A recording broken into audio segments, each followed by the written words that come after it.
The Vernon Public Schools are closed today due to the weight of the snow and ice on its buildings. But that's not all. The National Guard is also on hand helping the town clear things out. The Center Road School, just one of the schools closed today. News 8's Ken Pierce on the scene in Vernon with that story. How big a problem is the danger of roof collapse from the weight of all the snow and ice from these winter storms? It's so big that in this town, they actually called out the National Guard. 78 soldiers and airmen are battling 3 feet of snow covering the roofs of all 7 schools in Vernon. The concern started when the town hired a structural engineer to look at the load that snow was putting on the buildings. And that report had demonstrated that the safe load capacities from building codes was exceeded to a point that we believe was unsafe.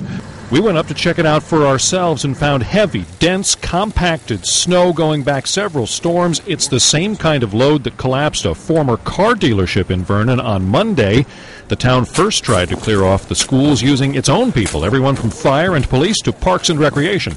Every person that works for the town that would be willing to volunteer and help us remove the snow from the roofs, we called upon. But we found very quickly that we needed more help. They went to the State Emergency Management Office, which called out the Guard. But with thousands of buildings around the state in danger from snow buildup, is the Guard now going to be mobilized for a full-time war on winter?